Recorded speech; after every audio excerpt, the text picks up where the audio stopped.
What are we doing? We're doing Chukat. Okay. We're doing the phlegm portion. Is it? Is it a chet? With the H, it's normally a ch. No, it's a ches. It's a ches. It's a chet. Oh, so I can. Okay, right. I will. Ready? Yes. I love that. That's one of my favorite things. Make sure you have that spit screen in front of your microphone. That whatever it's called. I've got it. I got the popper stopper over it just for the chet. Okay, here we go. G'day, wherever you may be around. Phlegm. You just totally cleared your phlegm. You were supposed to keep the phlegm. John was going, you just screwed up my whole introduction. No, keep the phlegm. Don't clear the phlegm. You need the phlegm to introduce the portion. Right. Don't just try again. My apologies. All right.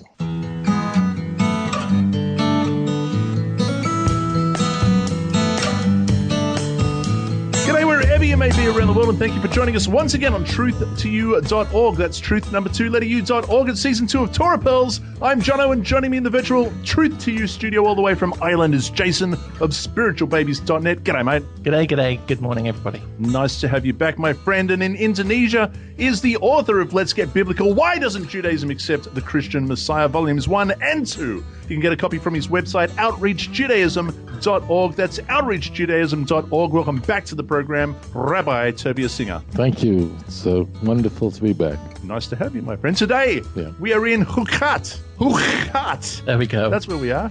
You like that? You like a bit of emphasize chet. Chukat. I like the way you. Jono didn't have his medication today, so everyone should understand. I did. He gets all some people get excited over pastrami sandwich. He gets excited over a ches. But anyways, go ahead. Let's Numbers chapter 19, verse. The man 1 has no life, to 22, verse 1. And this is the way it begins. It's worth mentioning before we do start that we've traveled forward in time, right? We're now in the 38th year of the exile. In this portion we're traveling. We're moving ahead. Yeah. Well, this is okay. So I was going to ask a question about that because by chapter 20, aren't we in the 40th year? Yeah, that means we're actually moving ahead. Technically, moving ahead 38 years. That happened pretty quick. Well, this is the big deal that people miss when they read scripture and they think they're reading history. And Torah is not interested in history, and therefore, meaning there is history in it. Therefore, when the Torah stops at a juncture to tell us something that happened at a particular time, realize that the creator of the universe has just moved 4 decades ahead to get to this moment. Could you only imagine what depths you can go to dig up an eternal message? Because the Torah is skipping. I'm sure there were very interesting things that happened for 38 years that are skipped over. No doubt. And I've said this again. So when you get to an event in the Torah, and you're not getting like, why is it there? Or what am I supposed to get out of this? Or how does this relate to me? That means study hafach ba v'hafach ba, kikula ba, which is a maxim. Turn it over and turn it again, because everything is therein. And here we are. We are mid-portion, gonna, as Jason said, moving ahead, coming to 38 years ahead. Yeah. So at the end, I mean, in chapter 17, we're talking about the budding of Aaron's rod, and that was the last narrative, really. And then I suppose throughout chapter 18, we've got the playing of the harp as we fade from there 40 years forward to chapter 19, and this is where we pick up. And you pointed out something very important. I don't want the listeners to miss this.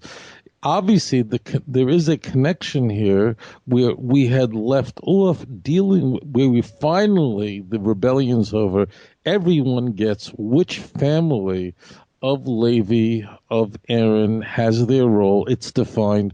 The rebellion's done. And now the Torah is going to proceed with further digging into or highlighting the unique role of the Kohen in contrast to others. So don't miss that connection. That this is, we're continuing really on another area of examining and exploring a fascinating role that is unique for the priest. It begins like this. Now the Lord spoke to Moses and Aaron, saying, "This is the ordinance of the law which the Lord has commanded, saying, Speak to the children of Israel that they bring you a red heifer without blemish, in which there is no defect, and on which a yoke has never come.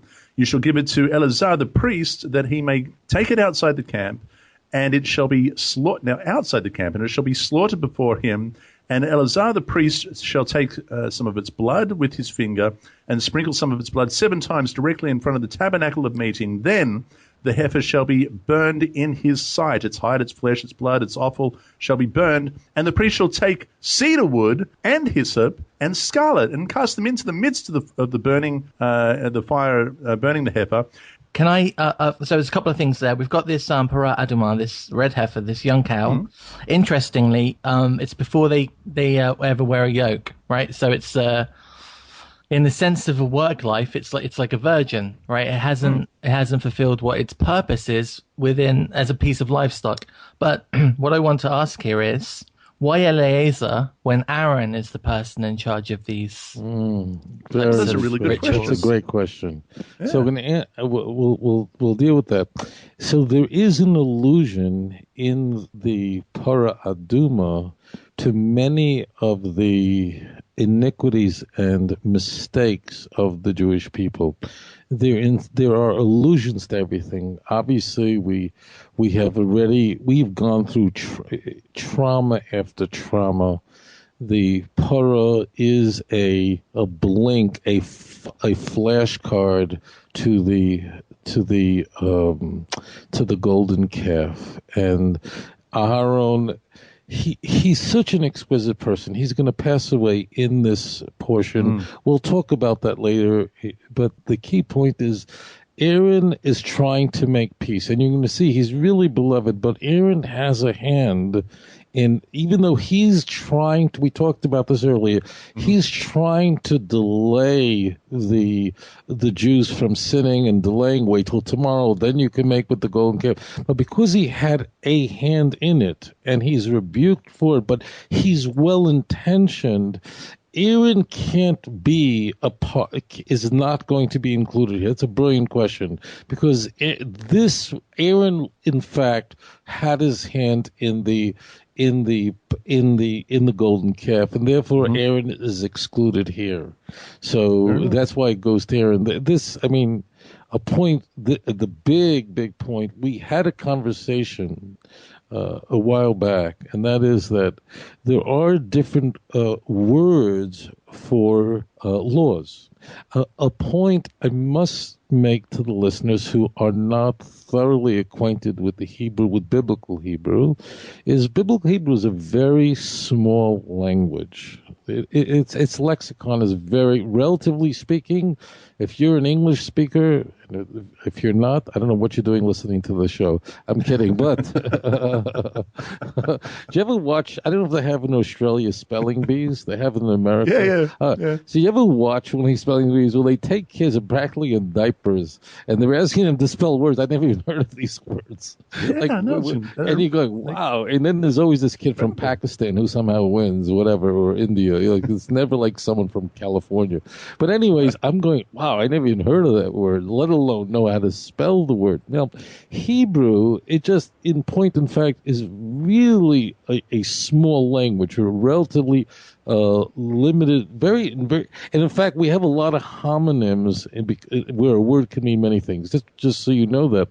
Therefore, when you see many different words in the Torah to describe what seems superficially to be the same thing, you can have the word law, there's so many mishpatim, chukim, and so on, then that is a huge flag screaming, saying the Torah has another unique word for this type of law. You better figure out what it is, because the Torah wouldn't do this by accident. The Torah is very limited in its vocabulary.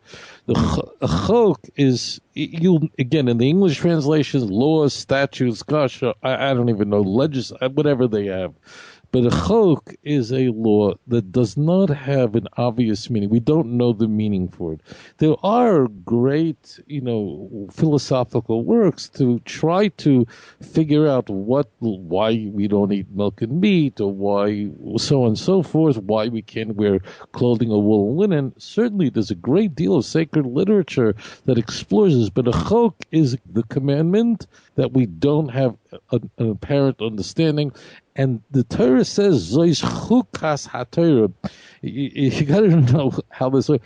The words there, "Zois chukas haTorah," which is the opening verse of verse. This is how verse 2 begins. This is the chok of the Torah, which means that this is the big one. This is what in our Seder there is a mountain of literature on this commandment, which no one really can understand, which the human mind can apprehend, because it contains within it something that how can it be that the person who is taking somebody who touches the dead and therefore becomes unclean, a dead body of a human being is the avi avois hatuma. This is going to be actually important, which means avi avois means the father of fathers of all that is tuma, unclean. We talked about unclean already. Unclean doesn't mean dirty, but it means where there was holiness or there was life and then it's departed. This is the big one. The reason it's called Avi Avois, the father of fathers, is not in some sort of Shakespearean language. The meaning is that if someone touches someone else who is this, he also becomes unclean, but not the same level of unclean. So it actually goes down. But this is the great conundrum. The great conundrum is, how is it that the person who performs this, who takes the red heifer, that no yoke has been placed upon it? So again, you have somebody who has rejected the yoke of God. That's the wink in all of this. How is the priest who performs this that he now becomes unclean? That means that's the conundrum. That is what I mean. Our sages tell us that when King Solomon in Ecclesiastes 12 says there are just some things I just don't understand with all my wisdom. This is what he's referring to. He can't get it. That here you have someone who's come into contact with a corpse, with a dead body, and then the person who comes in to save him. Now, I want to just make a point, because people get this wrong. It is not a sin to be tamei, to be in this status. So you've got to please dump all of your 21st century lexicon and worldview, throw it away, and submit to the language of the Torah. It is a great mitzvah to bury the dead. It's not the only thing is that when you're in this state, get this straight, everybody, don't mess up on this. You cannot go on not the Temple Mount, and I want to make that clear, but you cannot go to where the temple was. The Temple Mount, for instance, if you're on the Temple Mount and away from where the temple was, and we're going to see that on the tour, and we'll out-delineate for you. You'll see it yourself. We'll show you where Herod's, you'll see Herod's wall is obvious. You'll see even Nehemiah's wall, where the temple was, and so on and so forth. You can have a funeral on the Temple Mount. If you do it by like where Al-Aqsa Mosque is, all the way in the south, no problem. But you can't go into the temple, which we can find. You certainly cannot eat of sacred food that comes from the temple. That's the key point. I don't want people thinking that you're unclean, so therefore there's something wicked about this. But there has to be a method by which a person could become tahor, meaning not tamei, so that they can eat from the sacred foods. So that's what's in faith. Now, this is the conundrum. This is the great conundrum. Why is it that the person who goes to sort of rescue those who have come into contact with the dead, how is it that person becomes unclean themselves? This is a paradox that is, and I got to share something with you I never told anyone in my life. About 25 years ago, Michael Skoback, Rabbi Skoback, who he and I, we've been countering the efforts of missionary activity all of our adulthood, going back to the very earliest time. And we were right there in the very beginning of this. And just to say something about myself and those, there's just really a handful of people who, this is all we do, is none of us would have ever opened a Christian Bible. Our world, there's nothing about my life experience that would ever, one could extrapolate that I would be studying Christian literature and going deep into the church as just a really, without exaggeration, there's only a few in the whole world who do this as a complete. And we had this conversation about the paraduma, reflecting on our own lives. In that we both of us would have never gone to this. We would have gone a traditional route of being a rabbi and never even looking at Christianity for a moment. No Jew looks at the Christian. It just doesn't. If you're a Christian or were a Christian, it's like Christians don't study Hinduism and read the Bhagavad Gita. It's like the furthest thing from you. This was so fun. And I remember this again a long time ago, so I'm paraphrasing, but we reflected to each other that, here we were, this Christian movement, which is the Messianic Church, was now growing exponentially. We realized there was a fire. For each of us, there was we had a calling to specifically address this great crisis facing the children of Israel. But in order for us to bring purity to those who had come into contact with this, we had to immerse ourselves in the teachings of the church, and it affects us.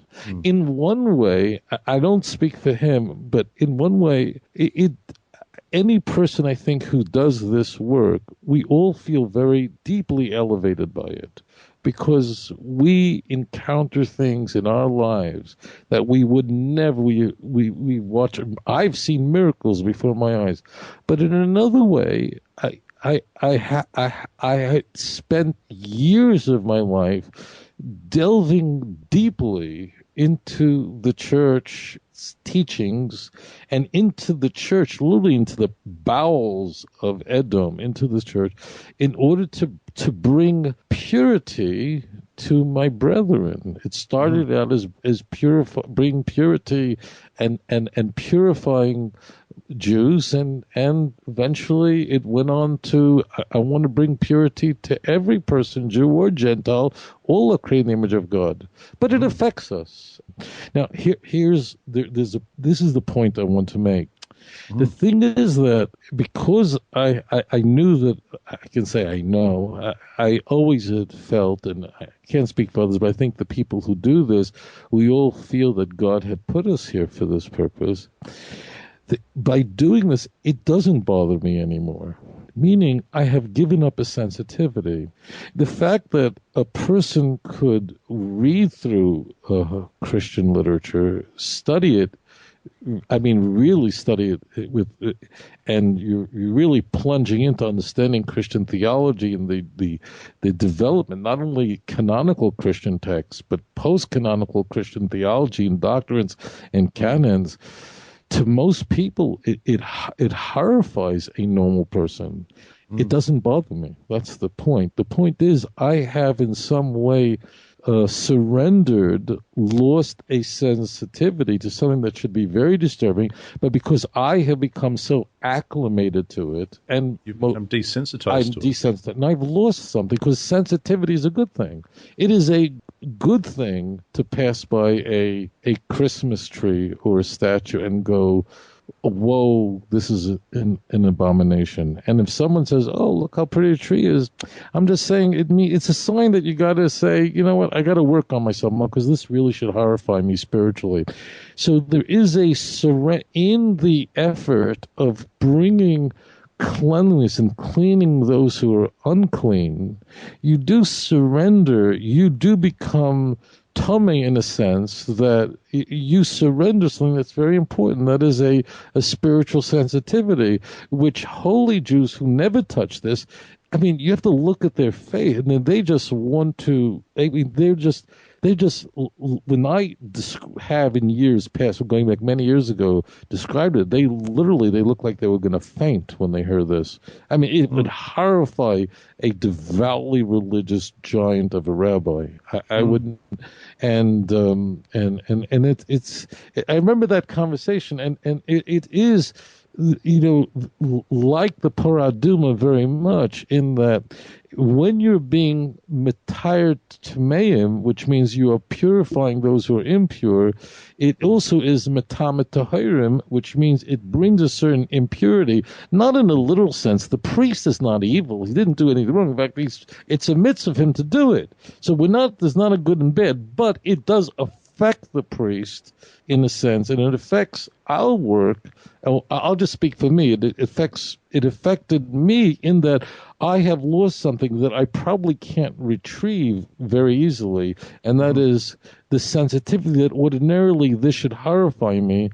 So this is just an overlay, just an anecdotal information that may help us give us some. It certainly gave me, and we were having this conversation, some glimpse at an understanding of what we have in view here. Okay. So this is, and it's not just the priest, because I mean, obviously the priest, impurity is imparted to the priest, imputed perhaps is a better word, and but it goes on in verse 8: the one who burns it shall also wash his clothes, bathe in water, and will be unclean until evening. Then a man who is clean shall gather up the ashes of the heifer and store them outside the camp in a clean place, and they shall be kept for the congregation of the children of Israel for the water. Now I've got here for the water of purification, for it is for purifying from sin. This was very rare. We only have had a handful of cows that really were pure, all red. And what's key is that the mixing that together is mixing that together with living water lets a person fill them with a happiness, because coming into contact with the dead is something that can cause someone to be depressed. But there is the word here. The word is you're correct. That you have the word here at the end of verse 9, the word chatos, limei nida chatos he, but here it's used, yes, limei nida chatos he. So you do have, as I said before, you have words in Scripture, but in this case it doesn't mean sin, although they can translate that way. And someone could very easily make a great case, because if you just do a word study, this is typically the usage of the word. But in fact, we're going to find in this portion many examples of words that ordinarily are not used this way, but have a different application. And this is one of those. This is one of those applications. So it's v'asaf ish tahor, a pure person should gather es ha'efer ha'para, the ashes of the heifer, v'heiniach bichutz l'machna, and he should place them outside of the camp. And in fact, I'm not going to go through the details, because this is actually a very big portion, will be forever. It was divided in 3 parts, but they needed to preserve it for future use. V'hoyisul adas b'nei Yisrael l'mishmeres, and it would be main for the Jewish people for a safekeeping. Limei nida, which is for the, here the word means for the water that's used to sprinkle, hachatasi, the water that's used to sprinkle. But here the word chatos is really the outcome of the carbon chatos, which brings about purification. So the correct translation would be, again, the translation will be is to produce a cleanliness, which is exactly what the carbon chatos does. And Jason, verse 10, I mean, again, the one who gathers the ashes of the heifer shall wash his clothes and be unclean. And so now he has become unclean. It'll be a statute forever. Jason, thoughts? Yeah, well, that's the big irony, as Tovia mentioned earlier. The pure becomes impure and the impure becomes pure. And I think what Tovia was saying there in a nutshell is it's not the water that causes purification. It's just the title of it, the water of purification. It's not going to purify people in and of itself. Again, I often go back to this. I think the act of it is the most important part. And there's a really interesting story. And I know we've already cut into a lot of the Torah time, but so there's two things I wanted to talk about. This one real quick is a story about a Roman questioner who went to a guy thousands of years ago, probably. Yohanan ben Zakkai was asked, what's the story with this red heifer thing? It looks a bit like magic, right? So he responds to this Roman. He says, just as a person afflicted by a melancholy or possessed with an evil spirit is freed of his disease by taking certain medications or by the burning of certain roots, in the same manner, the ashes of the red heifer, prescribed and prepared in the right way and dissolved in water, will drive away these unclean spirits or defilements resulting from contact with the dead, right? Brilliant. So, well, it is because he's speaking to the Roman in the way that the Roman understands it. But his own students said, what are you talking about? And they say that man's attack that you have warded off with a broken reed, meaning a poor answer, right? A broken reed is it's a weak hit. It's not the real truth. And so he responds that the dead man doesn't make you impure, nor do the ashes dissolved in water make you pure. But the law concerning the red heifer is a decree of the All-Holy, whose reasons for issuing that decree, it behoves, are not mortal to question. And so they sum up by saying that just because. That's what the answer is. You do this because God says you should do it. No one really knows why, what the point is, or why we have those ingredients, why we have that instruction. It's one of those things where ignorance is okay because we have to trust that this is what we're supposed to do rather than always understand why. And I think this is something that's echoed later on with the rock and with Moses' staff. There's an element of you just do it. You don't take it on yourself to understand how the result comes about. You just take God's word for it. So that was the first thing.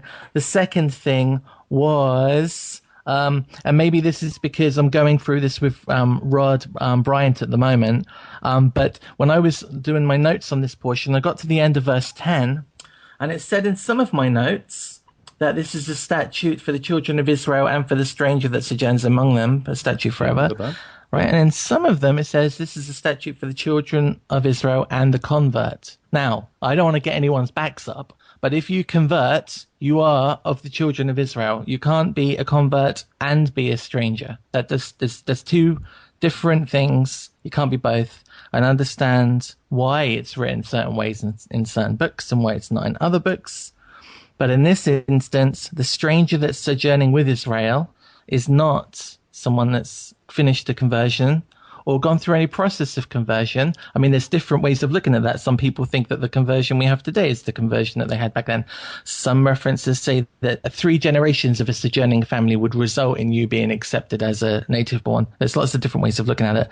But it's important to understand that there are 2 different groups of people that this applies to, but both of them absolutely abide by the whole Torah, who they observe as the one God, what they observe as the Torah, their lifestyle, their customs, their traditions, the way they live, the way they interact with themselves and with the outside world is exactly the same. They come under one judgment. They live one life together. They just come from 2 different backgrounds. And that's me done on verse 10. Well said.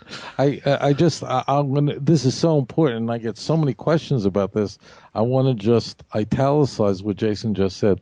See, in every way, of course, the convert, a person who is, and the word isn't convert, it really is the stranger who joins.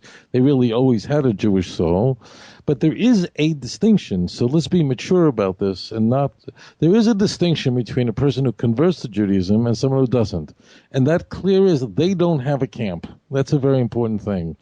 And therefore, when we have the infusion of, to include the convert, the point is to make it very clear that even though this happens outside the camp, therefore, one might think, well, here you have a group of people who have no family, who have no nachala.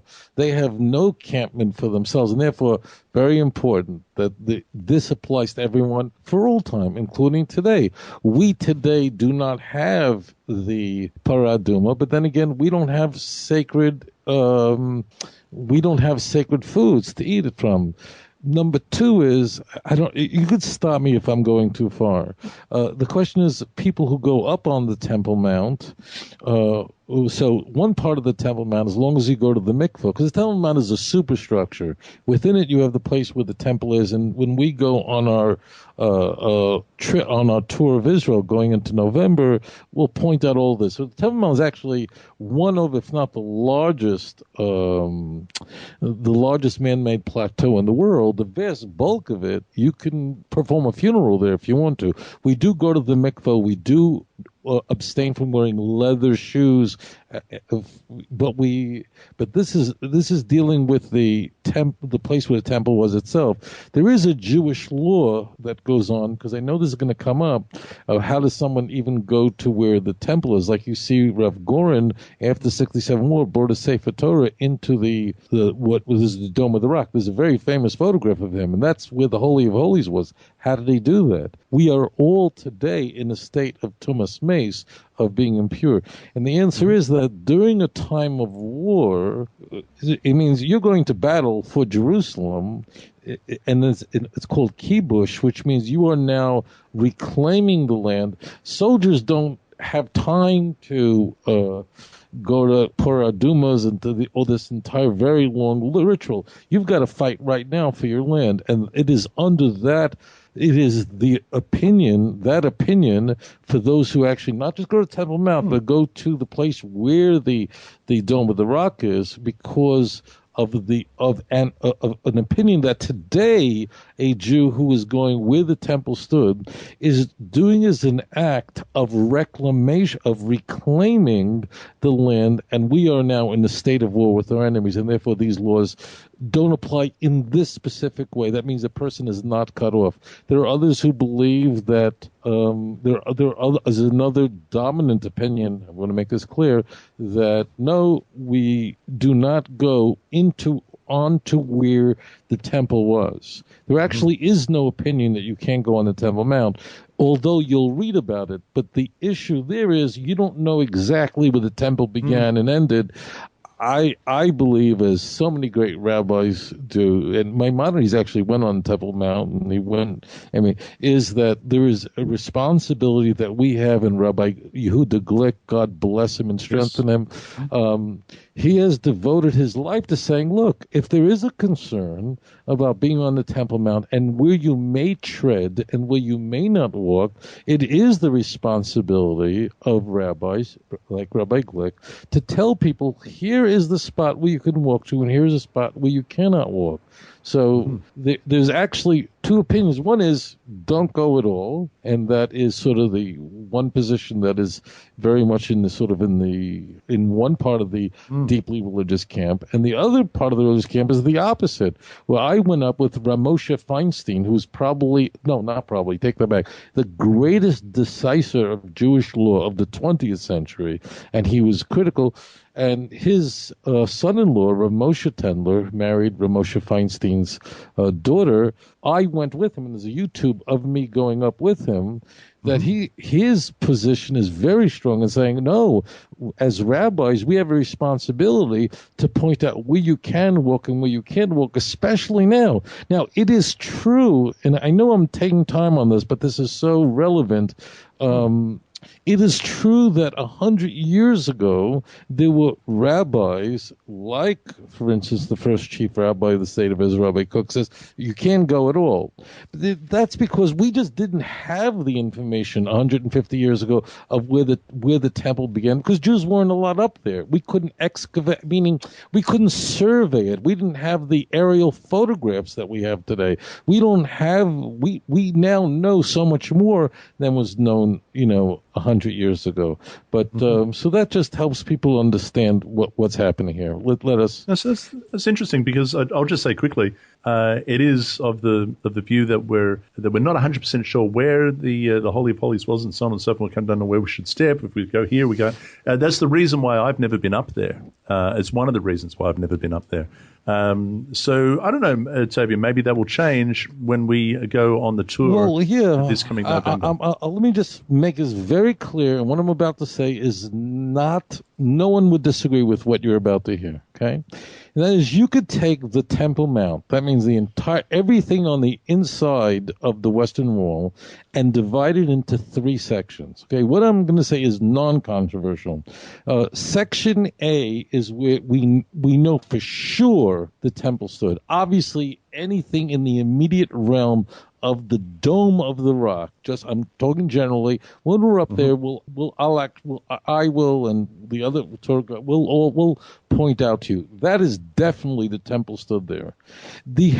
Now I'm going to skip B for a moment, and we're going to C. There is no question that the area on the perimeter of the Temple Mount, which would be close to the walls on the outside, is definitely there was no temple there. That's 1,000. I mean, I would nearly said something illogical.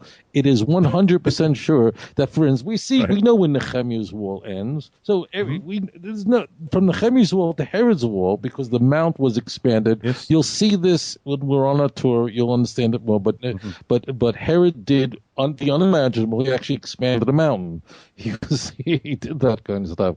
So what that is Area C. Area C means there is no question. There's not one person in the world who says that that's where the temple stood. It can't be. Okay. What we have then left is Area B. Area B is the place which is questionable. And therefore, Area C, anybody can walk. Again, I encourage those who join the tour. I am not going to be the police officer, but I will say that, of course, I encourage all my brothers and sisters who wish to go, that they should go to the mikveh the night before, wear sandals not made out of leather. This is a holy tradition of the Jewish people. You can't even pluck off a little bit of the trees that are there and toss it away. That's actually a mitzvah, because they're not allowed to be trees on the Temple Mount, because people less will worship it or think that we worship it. I remember Rabbi Tendler. We'll move on fast, because I know we're taking time, but this is so relevant. I'll never forget, I was working with Rabbi Tendler. I actually did the blessing of the priest on the Temple Mount, and there's a video of it on YouTube. And the question is, how did I get away with it? And I actually said, I did it as a tour guide. I said, this is the way that priests would bless. And so I did it as a tour guide and got away with it. It was like, wow.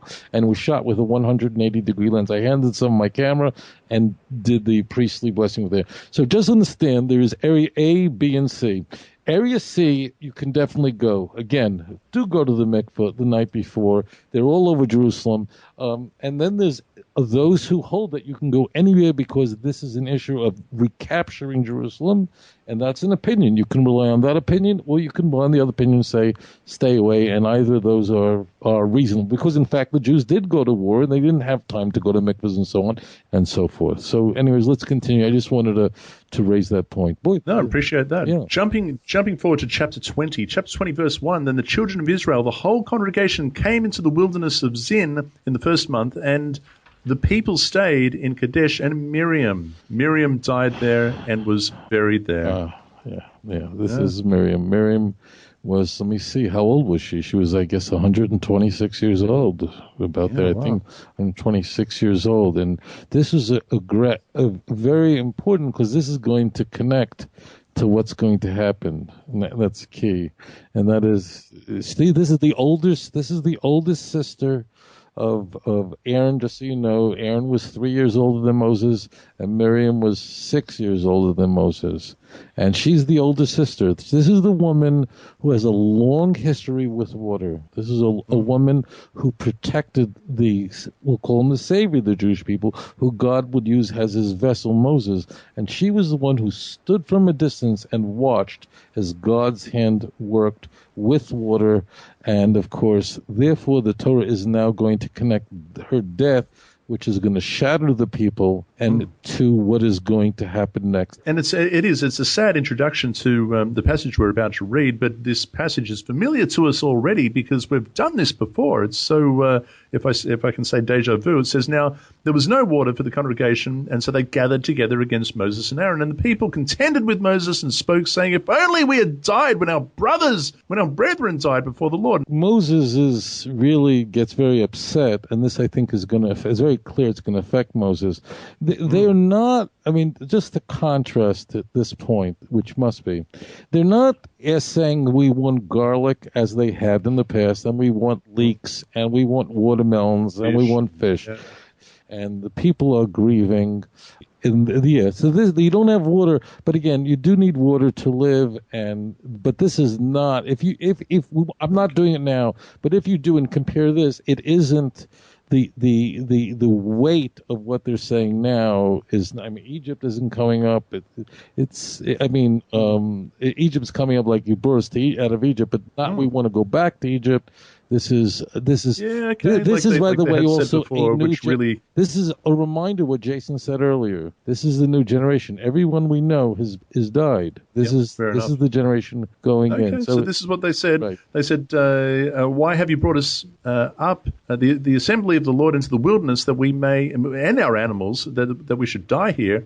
And why have you made us come up out of Egypt to bring us to this evil place? It is not a place of grain or figs or vines or pomegranates, nor is there any water to drink." What's happened is that Moses is taking them on very circuitous routes to get from Egypt to thing. So Moses is guiding the people. Obviously, he's a pillar, but he's guiding the people. And they're going, you really brought us on a route, really a horrific place. Yeah. So Moses and Aaron went from the presence of the assembly to the door of the tabernacle of meeting. They fell on their faces, and the glory of the Lord appeared to them. And the Lord spoke to Moses, saying, "Take the rod, you and your brother Aaron, gather the congregation together, speak to the rock, is what he said, before their eyes, and it will yield its water. Thus you shall bring water out for them out of the rock to give drink to the congregation and their animals." So Moses took the rod from before the Lord as he commanded him. And Moses and Aaron gathered the assembly together before the rock,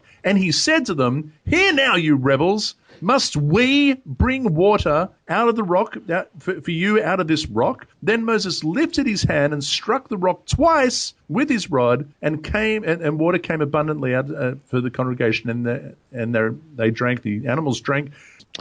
If you look at the language that Hashem uses, he says, "Look." First of all, there's a context. Moses already hit the rock. This is the third time that the Jews are out of water. The first time they are at they come to a place where the water is bitter. By the way, it's the same word. If you take Miriam and you just remove all the vowels, you have the Merim, which means bitter. If you notice here, Miriam is in all of this. Moses says, "You are a Merim, you are rebellers." They're all the same word without the vowels. There's a message going here, but I just look for a moment, if I could go over this passage, and you'll see what's happening here. God says, if you look carefully at the words, Hashem says that look, you'll talk to the rock, and the rock will give forth its water. I don't know how your say so. Mayim min hasela. Okay, so the rock is the one who's going to do it. Not that you're going to take it out of the rock, but the rock is going to be the one that's going to do it. There's a difference. Now, look, if we now go say, okay, we have the instructions. Moses goes to the people and he calls them Shimuna. That's auditory. Listen up. And he calls them Mairim. And again, this is all the play on words because this is the will of Miriam. This is an allusion again to each of the three times when there's no water. And he says, listen up. And he says, Hamin hasel hazeh noitzi lechem moyim from this rock, I'm going to take from it water. Now, what happens is that's instead of now the rock issuing the water, Moses saying, I'm going to take from the rock the water. And so it's a much more direct approach to this. He's calling the people to listen, but really God has in view here, no pun intended, that there should be a visual spectacle. The nation is going to be called an Ada, and it's going to be called that over and over again. There are many ways to speak to a congregation. So there is a kahal, but there is also, you're going to see in a moment, the word Ada is going to come up over and over again, which is also a congregation. But the word Ada is unique. And again, my friends, I'm like screaming here. The Torah is so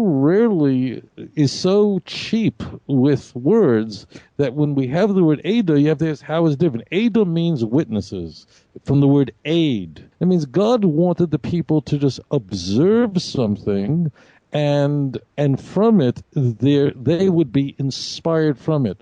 Notice also, by the way, if you need a cross-reference, go back to Exodus chapter 17.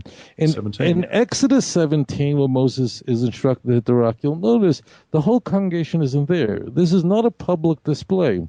The scripture there says, I think it was 17:6, I don't have it in front of me, but it says there that Moses passed the congregation, they went past them, and he just took some of the elders with him. But this was not a public display of God's power back then. But this is a new generation, a new time, and preparing them for a new life in the land of Israel. So here we have Ada, and here we have, God says, I want you to do this in front of the whole nation. God had in view that Moses would use this event to inspire the nation and to infuse in them trust in me, trust in the Lord.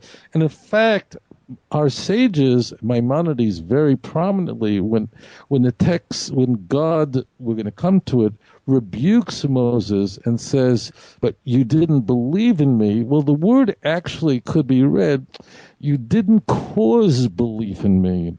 That means that you allowed an event which could have been, it's a lost opportunity, and because if you go back now and see, God says what do you need the whole nation to be there? But God, look carefully the instructions, bring the whole nation. I want everyone to see this. To see it. And that's a really good way to put it, to say that it's a lost opportunity, because, and yet God does not deny them the water. The water comes forth. But obviously what happens, a couple of things that strike me is that he doesn't speak to the rock, he speaks to the people. And he speaks to the people seemingly in an angry sort of a way. And he doesn't have the instructions from God.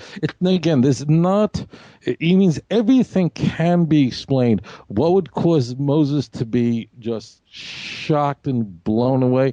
Of course we can explain. So we're not dealing with good and evil people here, but and one of the things that I think it's hard to miss is the Torah doesn't whitewash anything. Our greatest leaders, no one's infallible, but Moses was bound up with God, but in a sense Moses is hurt on behalf of God. Like, you guys don't, what are you doing? Anyone would go, I don't think there's one person listening to the show, or one person of faith who hasn't read through these passages that we have been moving through over the last few weeks and going, if I had been there, I don't think I would have said these terrible things. I'm sure, I think most people are going, I wouldn't have done that. So in effect, God says, he didn't say you didn't believe me or didn't trust me, but it is read, as Maimonides says, to read this, you didn't infuse the people with belief. If you would have spoken to it at this moment, instead of going and telling the people, screaming at the people, bring water out and then whacking the rocks twice. I would have done it anyway if you had just spoken, and it would have been entirely attributed to me in a way that, and as it is, it's a lost opportunity. Now this connects perfectly. This works great. I mean, great. This is really very sad, my friends. Please don't ignore my excitement here. And my excitement is only over the beauty of Torah. Is this then connects well, explains, is this really so bad? I mean, it seems like Moses, pun punishment. We know that great people are punished much more harshly than people not. That's granted. But it does seem disproportionate to the iniquity, to what Moses did, that he should be denied to go in. But now it makes sense with Maimonides saying, you didn't infuse the nation. Again, this is not like a homily. We see that God is saying, go back to Exodus 17. As I always say, look it up for yourself. This was meant to be an uplifting event for the nation, where you would be the leader who would infuse at a critical juncture their faith in God. And it was a missed opportunity, and therefore, right, you can't be the leader that's going to lead the nation into the land, because you have fallen short in a leadership opportunity. And that's why it makes sense. And therefore, we can now look at what God is saying again. And one more point, I'm going to say it again. People who are on a high level are judged kechut hasayra, are judged like a hair. It's not like anybody else would be judged in this way. But we should look at his being prevented from continuing leadership beyond into the land of Israel, because in a sense this was a missed opportunity to display God's greatness in a way that would have raised the nation. Jason, how do you see it? Actually, I have. It's kind of, well, first of all, it's really important that if you're listening to the Torah Pals for the first time, this might be your first year going through the Torah, that you don't do what I'm about to do now, because you'll find that, the first year, the second year, the third year, as you go through them, you'll find new ways of looking at the text, and things will be revealed to you that weren't revealed before. And at some point, you'll see little pictures of lessons that you've had recently, which might be reflected in a text. And so I want to share one of those with you now. And I know we're kind of late into the show, but it's pretty good. And it's one of the few things I did several notes on, but it won't take very long. So we all have an opportunity to be Moses and mirror his actions nearly on a daily basis, and especially if you're involved in the online community and the Facebook community and in the circles that we are in. So it's not uncommon every week to receive an email or a personal message from somebody that says such and such a person has been studying out the Torah, and they've decided they're going to leave their previous tradition and they're going to move forward without that and only look at the Tanakh as their reference, and they come under attack. And can you go over and support them on their page? And in this instance, their friends and family who are using Facebook as a weapon to question the faith of this person, you can treat them like this new generation in Israel. Now, they'll have apparently faith in the same God as the faith of Israel, but maybe haven't as much experience in the wilderness as maybe this person has, and certainly that the people in the Tanakh have. But the point is this: if we look at the Torah and of the words of God, and in truth, we have personal experience that tells us who God is. We have the expression of the rabbis and the sages and their understanding that tells us who God is and the character of God. But the only real concrete thing we have is the nature around us and the text. So when I read about my Creator being the rock, I can look at the ground I'm walking on and the air I'm breathing and the food I eat and the words he says in the text. And so I know I'm getting there. There's a conclusion. So we've got an instance here where Moses is standing next to the rock and God says, speak to it. He doesn't say shout at it or sing at it. He just says, repeat what I'm telling you now to the rock, and water will come out. And everyone listening will have a new experience, a newfound faith. They'll hear my words and understand and be rewarded. And in the Torah, the rock is an image of God and water is always an image of Torah. And we have an opportunity to do that. And we often fail. I often fail in a forum or in a personal conversation within a group of people who are attacking what you believe. They're essentially attacking the text and saying it says something else. you can either hit the rock and be angry, right, and take it personally, right, and get all wound up and shout at them. I'm with you now. You shout at them, and you type in caps, and then right at the end you might mention something that God said, right? Or you can take God's example and just respond with the text in a cool and concise and calm way. And if you respond at the text, then the people who are listening can only argue with God. They can't argue with you. And so I think there's an opportunity nearly every day, certainly for me, to look at Moses' example here and be the cool, calm-headed Moses that he should have been, rather than that angry person, or I know what's best for these people Moses that he was. And there we are. I see what you're saying. No, see, Tavia, this is why he's coming on the tour. Without him, forget it. No, that's brilliant. No, thank you for that. So now listen, we've got to step on the accelerator here, but they do come to Edom and they say, come on, let us walk through. We won't touch anything. We will stay on the highway. And if we do, take any water, we'll pay for it, even if, but they say no, and they won't let either one. Which is, forgive me, I'm sorry, just one tiny thing, which is an unbelievable concession. The Jews didn't need water. That means they had all the water they needed. They're saying, look, Moses is pleading with Edom, even though we've got all the water we need, we'll not use that. We'll actually buy from your vendors your water. So we're going to he's bending over. I want to highlight that point of how far Moses is bending over to get Edom to allow them. They didn't need Edom's water. And that's, by the way, why, again, juxtaposition. That's why this is juxtaposed. I mean, we'll buy your water. Once we'll buy your, I don't know, whatever. We'll buy your clothes. No. We got all the water we need. We'll buy your water. But they say no, and so they turn away from here. They don't go through Edom.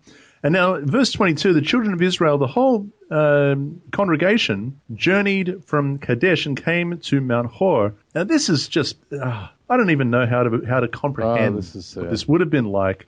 The Lord spoke to Moses and Aaron in Mount Hor by the border of the land of Edom, saying, Aaron shall be gathered to his people, for he shall not enter the land which I have given to the children of Israel because you rebelled against my word at the water of Meribah. Take Aaron and Eleazar his son, bring him up on Mount Hor, strip Aaron of his garments and put them on Eleazar his son, for Aaron shall be gathered to his people and die there. I mean, hang on, I'll just keep reading. So Moses did just as the Lord commanded. They went up on Mount Hor in the sight of the congregation. Moses stripped Aaron of his garments, put them on Eleazar his son, died there on top of the mountain. And Moses and Eleazar came down from the mountain. Now when the congregation saw that Aaron was dead, the house of Israel mourned for Aaron 30 days. I mean, first of all, I mean, I don't even know how to comprehend it when God says to Aaron, you're going to go up on the mountain, you're not coming down again. You're going up on the mountain, you're going to die. You're going up on the mountain, and the high priesthood is transferring to your son. You're staying up there, and you're going to die. And this is what you're doing now, so now go and do it. I have a personal conclusion that no one is going to back me up on.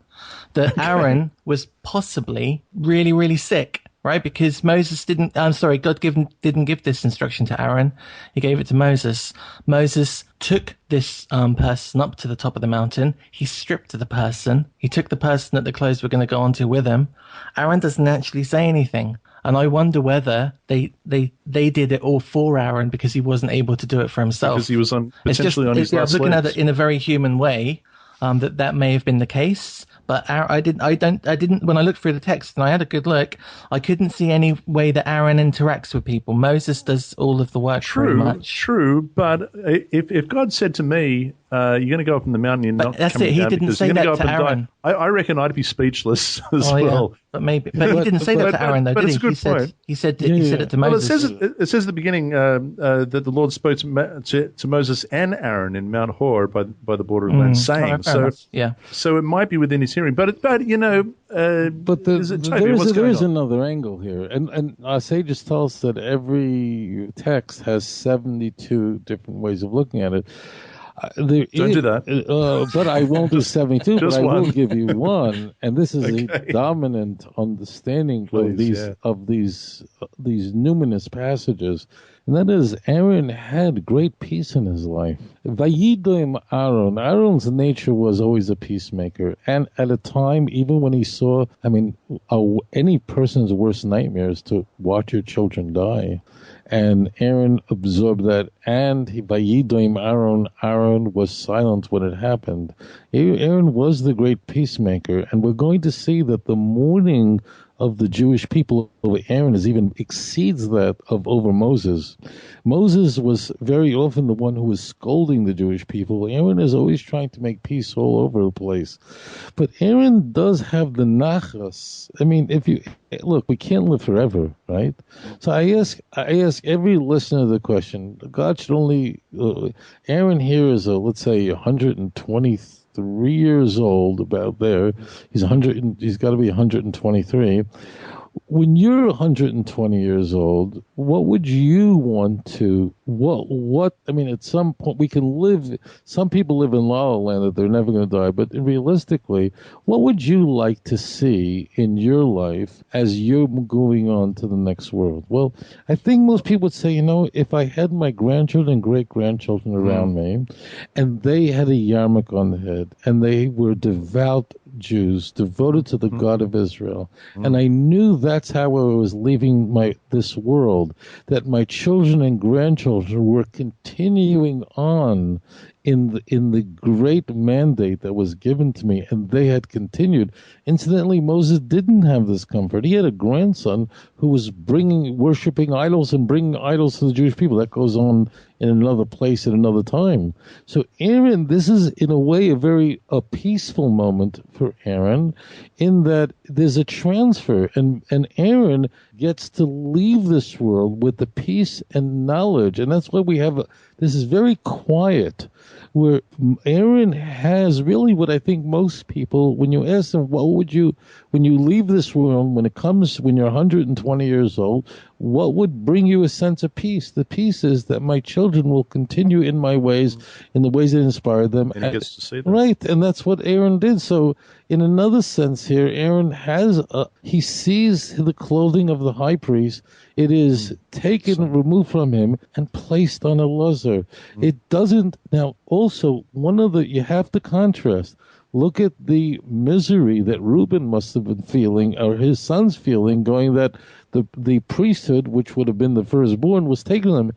Aaron leaves this world with a great peace that his son is going to now continue carrying on the great message. Yeah. And Aaron doesn't die in the way of the world of Sadducees. He's moving on to the next world. And Aaron's this is the only yard site, which means the only day of death ever given in the Torah, the Rosh Chodesh Av, the first day of Av. That's when, and it is remembered by priests. We actually, priests do have like a kiddush where we remember Aaron on that day. It's because the day of a death is considered important. So I just would say that if you look at this, there's a tremendous calmness here. They're going on the mountain, on top of the mountain, so this was like a double mountain, and Aaron the clothing is taken from Aaron, it's put on Eliezer. Aaron is leaving this world in a way that when a person leaves, I think most people would want to know that their children, grandchildren, great-grandchildren are continuing in their way. So this is a great source of peace for Aaron. And if you look afterwards, the people loved Aaron. I mean, if you look at the description that we come to, Vayiru Kol Ha'edah, and there's where we see the word Edah. It's been coming up. We've covered so much material, but aid, that's the word aid, which means witnesses. Vayiru, look at the visual language versus the auditory language. When they're doing the right thing, it's the visual language. After all, we are called to be God's servant and his servant and his witnesses. Vayiru Kol Ha'edah, that they saw that Aaron had died. Vayivku es Aharon, and they wept bitterly over Aaron Shloishim Yom. And who did it? Kol Beis Yisrael, the whole nation, men and women. Days. Moses, they're sad for Moses, but it's not men and women. They're just there's certain people who are weeping. But Moses was, in a sense, I'm not saying the bad guy, but he was scolding the nation constantly. It affected him. Aaron was really always trying to make peace, and this is how he's known in Jewish thought as the great, as the peacemaker. This is not Christianity and Jesus. Everybody's got. We all have our imperfections and flaws, but ultimately, he really was always trying to make peace and trying to, and lessen it over here. So that's critical. So we've lost Miriam, we've lost Aaron. That is that. We're now in chapter 21, and we're coming up to the bronze serpent. But before we do, there's just a couple of verses here that are so significant because this is the first victory, a battle of coming into the land and defeating some of the Canaanites, right, Toby? Yeah. Now, actually, these are according to Jewish. This is not really Canaanites because if you see the strategic area they're going to be in the south, they're actually moving through an area that was inhabited by the people of Amalek, and they're going to war. They're going to war here, and the war is going to have very intriguing effect because what's going to happen is they're going to actually go into a series of wars. They don't want to fight with Edom. Edom is family. Edom is they don't want to fight. They're just going to circumvent Edom. And they're not ready to go into the land, so they're bypassing it. Here they're going to war. Verse 5, and the people spoke against God and against Moses. Why have you brought us up out of Egypt to die in the wilderness? There is no food and no water. Our soul loathes this worthless bread. And so the Lord sent fiery serpents among the people, and they bit the people, and many of the people of Israel died. Okay, so really quickly, fiery serpents. I mean, the word fiery. Okay, so fiery doesn't mean that fire is coming out of the mouth of a thing, but one thing I am told, I thank God I have been bitten by a snake, but it is a burning sensation. So what's being conveyed is that the bite of the snake causes the closest I've come to that is I was in Bon Air diving, coming up from a dive, taking off my gloves underwater because you're technically not allowed to wear gloves, but at night there's a jellyfish. And bingo, I got hit. Okay, I got hit by a jellyfish. In fact, there is a coral called a fire coral. I mean, you touch it, you feel like you've just touched. Oh yeah, there's a coral that does that to you as well. Oh yes. All right. Oh, so yeah. in any Very case, common. these are this is possibly what the fiery serpents. So that bite not only is fatal, but there's a fire sensation as well. Therefore, the people came to Moses and said, "We have sinned." Oh yeah. So by the way, the word is hanachoshim haserofim. The word really says that means the snakes that cause burn, that cause fire. Right. I mean, it's in the word. I mean, it's so it's fair. Yeah. It's a burning. I've never been bitten by a snake, but I have touched a fire coral. I've encountered. It's just a burn, and that's important. Imagine if snakes didn't cause burns when you got bitten. You wouldn't know you were bitten, and you'd be dead. I mean, it's a blessing that you know it. Anyways, let's continue. Go ahead. So they said, "We have sinned. We've spoken against the Lord and against you. Pray to the Lord that he may take away the serpents from us." And Moses prayed to the people. Then the Lord said to Moses, "Take a fiery serpent, make a fiery serpent, set it on a pole, and it shall be that everyone who is bitten," so you're not going to get out of the possibility of being bitten and the fire thereof, but everyone who is bitten, when he looks at it, he shall live. So Moses made a bronze. I've got bronze serpent. I know, Jason, you probably got copper. Is that fair? Yeah. You do. But the big question here for me, and the one that needs to be approached, is how is this okay? How is it okay to look at a figure on a stick and be healed in this story, and it's not okay in the Christian text? Is that because, and I mean, James Tissot, the great artist, depicts this as a snake on a cross, doesn't he? And certainly makes a suggestion there. And obviously preachers really go to town on this one. And with the look and live, Jesus on the cross, the bronze snake on the pole, Tobia. Okay, so what's happening here is very plain. First of all, we don't really have the word word pole here. The word nace, you can look it up. It's all over Scripture. You'll find Isaiah 62, Isaiah 11. It means on a banner, on a high place. That's the key point. Now, God doesn't actually say make it out of bronze, but the word nechoshes has the word nachash in it, has the word snake in it. People are to look at this snake, which is made out of human hands, which means it's an image of it. The key point is that if it's going to heal, then it's imperative you do it. What is the healing? What's happening here? Is it magic? Whoa! The bronze snake. Woo woo woo woo. This is not a woo woo moment in the Torah. What happens is people who are bitten by snakes may say snakes are poisonous, and the cause of this is coming from snakes, the nature of snakes. So the key is, look at this thing. Look at this bronze snake. It was, I could tell you, a very attractive, striking thing. And I'll tell you why later in a moment, why we know that. But the key point is, a bronze snake can't do anything. So the purpose of this was to show the people, this thing, a snake can't bite you any more than a thing that can't breathe, see, or eat, or anything, or has teeth can bite you. And therefore look at it and realize how void the notion is that things just happen arbitrarily, that you're getting bitten, and therefore, and it's held high up. Nace is a flag, an emblem, an ensign. If you look all over the Bible, you'll find this word. That means look at that, and that will just turn your eyes to heaven. And in fact, that's why it's held up. Why didn't they say put it on the floor? No, put it up in the sky. People go, whoa, that's a stupid thing that can't do anything to me. And then there's heaven right behind it. So that's what's coming into view. Later on, as it turns out, people, dummies, they go, oh, whoa, that this thing may have. People started worshiping this. That means this was a relic. They didn't get rid of this stuff. That's true. Yeah, these things are become a relic. That means they entered the land with the copper stake, and it's with the Jews for 600 years. Hezekiah lived I'm doing the numbers quickly, but Hezekiah lived roughly about 600 years after the Exodus. Well, guess what? Leave it to, our dummies to go, we're going to worship the snake. Idiots. Right. The whole thing back then was for people to look and say, it's just bronze. That bronze snake can no more bite you than the snakes running around if it's not the will of God. People go, let me turn my eyes to God. But what happens is people actually love relics, as we see among our friendly Christian neighbors who bow down to God knows what. This is a relic of this, relic of that, and Chizkiyahu HaMelech, Hezekiah, our sages praise him. They actually, it's a Gemara in Sukkah, tractate Sukkah, where a number of things Hezekiah did he was criticized for, but this is one of the things is he destroyed it because people. He destroyed it. Oh yeah, he absolutely destroyed it, broke it up into pieces, and that was the end of that because they were worshiping. That was the opposite. You jerks.